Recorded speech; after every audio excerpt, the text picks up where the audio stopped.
Hi everybody, thought I'd do a quick little video to clarify on praying 5 times a day thing. Now what I meant about that was, first of all, I want to say that for our prayers to be heard, we do have to believe in Messiah. Okay, Jesus Christ, Yeshua, Isa, how you know him, what you're comfortable with, that's likely what you're going to say when you pray. So, but what I meant about that was, in the Bible, it is mentioned about praying 5 times a day. It's also mentioned to pray constantly. So what I meant was that we should be in prayer, in constant prayer with God, in communication with him, to have a relationship with him, because there's so many things going on in the world and in our own lives that we really do need to have a prayer life. We have to have a relationship with God.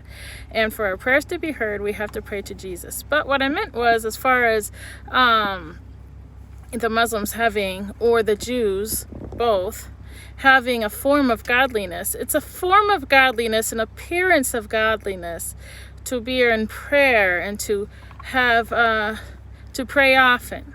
So really, if we're supposed to be the ones believing in Jesus Christ and be the examples, then we should be praying, and we should be praying for them, because they have a form of godliness, but they deny the power thereof.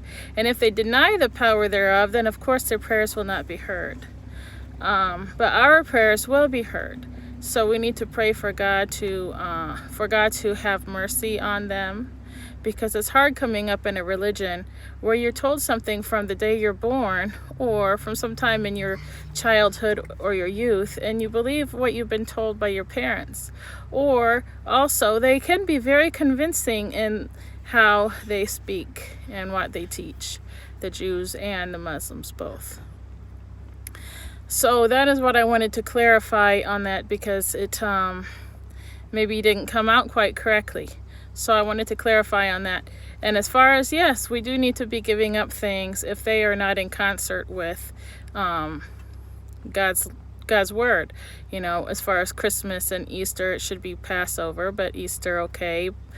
That was, you can look that up, but the proper term is Passover, because Jesus is a Passover lamb. So therefore, if we're going to be worshiping Jesus, if we're going to be worshiping God and remembering what Jesus told us, then if it should be according to the word and what is in the word, and that is how we should celebrate him, according to what he taught us and everything that's in the book. So if it comes from something that's outside of the book, then it really shouldn't be in concert with celebration of Christ. So yeah, that might sound offensive and sad, but you know, it's more sad. They have a lot more to give up than we do, giving up a Christmas tree or ornaments that have nothing to do with Jesus Christ, or Easter bunnies or Santa Clauses that have nothing to do with Jesus. You just can't really put the two together and say you're celebrating Christ Mass, but then you have a tree that isn't part of the story, or you have Santa Claus who isn't part of the story, elves that are not part of the story. We're not supposed to, Jesus said to be in the world, to not be of the world. So I stand with that. I know that some of you might want to leave my channel because I said that, but we're supposed to be the light in the world, and we're supposed to win them, especially the Jews.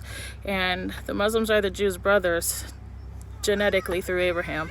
And so we're supposed to win them through jealousy, and you know, they're supposed to be jealous of our walk, of us being lights, not of us doing things that have nothing to do with the Bible.